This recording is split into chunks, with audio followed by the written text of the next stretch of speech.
Hi, in today's video, we're going to talk about the perfect eBay listing, and I'm going to give you 4 steps to build your perfect eBay listing. Hi, everybody, and welcome. This is Jackee Schwartz, and I am the owner of Planet Einstein, and that's also the name of our eBay store, Planet Einstein. Go visit it if you haven't been there. And do you have a listing to get up, or maybe lots of listings to get up? Here are the 4 things that you need to pay special attention to and make sure you have all the information done correctly. And yes, there is a right way and a wrong way to do this. So let's talk about number 1. Number 1 is the title. And actually, I'm going to put together a real listing with you today. And this is the item I'm going to be listing.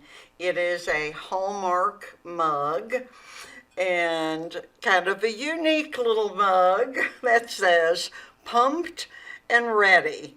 And it has Hallmark, doesn't have a date on the bottom, so I'm not sure what year it actually was manufactured, but the little black patent shiny pumps on the bottom are definitely a unique feature with the little rhinestones on the toes. Can you see those? So what lady wouldn't want this? I mean, it's just too cute. So we'll use that as our sample today. So let's go to my eBay store, and I'm sharing my screen with you to get there and show you what I'm doing. So the very first thing, remember, is that we're going to talk about the title. So let's go to where we would put a new listing up. So we're going to go to create a listing, and it's going to be a single listing. And first we have to find the category that it will fit into. So I will click on Browse Category and find the broad category first. So this is going to be an item that probably could go in a couple of different places. It might go in collectibles if it's something that's really unusual and rare and people might collect. It might go into, let's see, I passed it, home and garden. And actually, I think that's where I'm going to put it because I'm not sure if it is a collectible or not. So I'm going to go over and look at the categories and see if I can find exactly where this should fit. And getting it in the right category is really important. So let's see, kitchen, dining, and bar. That's probably where I would want it to go. Now at this point, if I'm doubting and not really sure where it should go, I could type mugs up here and it will give me more specific information. Okay, so I have kitchen, dining, and bar, and now it brings up another drop down with dinnerware and serveware, glassware and drinkware. Let's see if mugs are under glassware and drinkware. That didn't open mugs for me. I might go back. Let me do that again and go back, see if there's a special category just for mugs. I'm going to go back again to home and garden, kitchen, dining and bar, and I'm going to type mugs up here and see if there's a special category.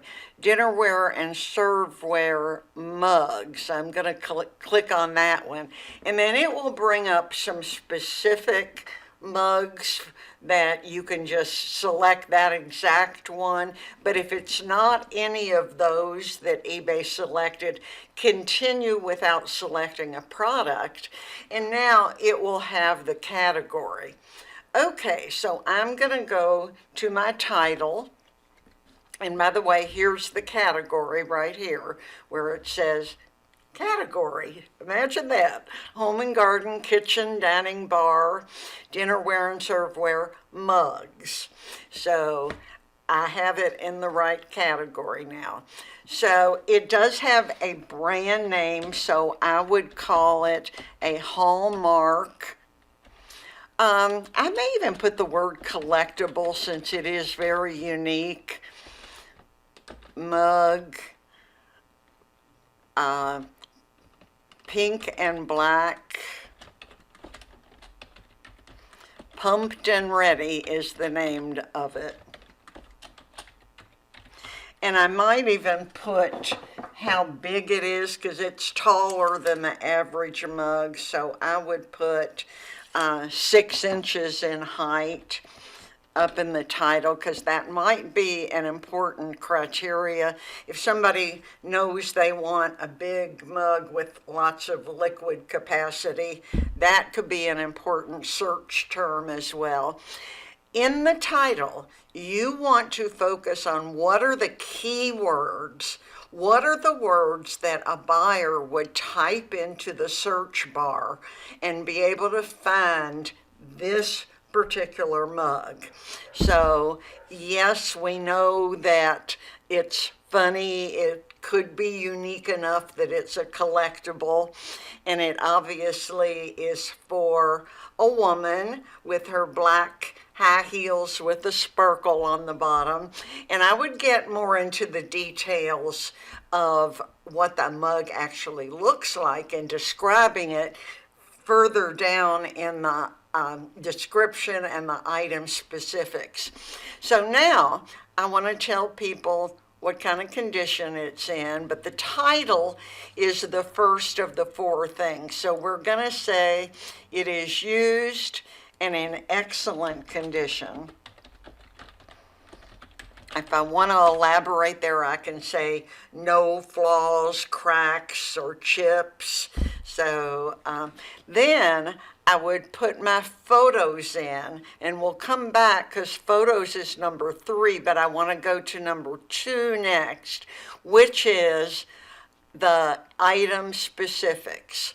So let's go, the item specifics and the description are, here's the item description that you fill in. So there's lots of blanks to fill in here, and you need to fill in every single one of them that is relevant to your item. Don't leave any blanks because it will hurt the ability for the algorithm to search for your item to show it to that buyer. So we'll fill in every one of these, left side, right side, and then there's another one right here. When you show additional options, you keep going. So additional, it would say what occasion. I would put all occasions. Character family, if it's something from like Disney, you would put the Disney character. This one really isn't related to a character. I might just put something like sassy ladies or something fun. So anyway, character family, style, item height, number of items in the set, manufacturer color, and then back over here to character again, country, region of manufacturer, shape, item width, item weight, manufacturer warranty. A pre-owned item probably is not going to have a warranty on it, so you would say none. You know, I'm going to go back and fill in all of these to actually complete my listing. Now, let me show you what I do here with item description. Remember, the item specific and the item description kind of go hand in hand. So I would go back up to the very top and copy my title. I might even add some more keywords in there because I still have 25 characters left in what I'm able to put into my title. But for right now, let's copy that and come back down here to item description and paste that as our first piece of description in the item description area. So, item description and item specifics are number 2. Number 3 are the photos. And actually, I don't have photos of this ready yet. So when I fill all the rest of this out, I would save this as a draft because I don't want to list it till I have photos ready. But let's talk about photos for just a minute. Let's assume, and let me see what I have in photos that maybe I could use as an example. Let's say this little item, for some reason it's not taking that. Let's try again. Let's try another item. Let me see if this one will go. Yeah, that one's loading. See, it says 100%. And then I can adjust my photos. I can adjust the brightness. I can make the background lighter or darker. I don't want it there. I want it lighter, but not so light that it's all white and you don't see any. And then contrast, I can adjust that line. And then this is more clarity, and I would focus that a little bit to get more detail. If you go too far, it distorts it a little bit. So after you do those adjustments, then you hit save, and there's your first picture. You want your picture to be on a solid white background, preferably. I know sometimes mine turn out a little yellowish, and I try to, edit out the yellow part, but get it as bright white background as you can. It allows the algorithm, again, to pick up on the photo of your image, so having as much contrast as you can. Let me show you the enlarged version of that. So anyway, at least 4 photos. You can have up to 12. The more, the better, because people want to see the item. Now, I'm going to remove that one so I don't accidentally leave it in there. So the next of the 4 items is price. And by the time I get here to put my listing in and make it live, I will have done some research and have found out what my asking price should be based on what is already out there. Are there other mugs exactly like this that are currently for sale? If not, how close can I get to one similar to it that are for sale? And then I would research what has already sold, and eBay will show you that by filtering to the sold items the past 90 days, what has sold. That way it gives you a benchmark to see, okay, there's been one of these that sold, and it sold for $17. And that's the only sold I can find. Or in the case if you find many just like yours that have sold, one sold for $4.99 and one sold for $40. What do you do in that case? Well, the process I use, and you make this choice yourself, you're the one doing the pricing, you're the one that stands to lose or gain profit on it. I tend to, if there's a big discrepancy, I tend to go somewhere in the middle toward the upper end of what has sold. And that has served me pretty well. So again, your choice. Don't sell it so cheap that you cheat yourself out of profit you should get.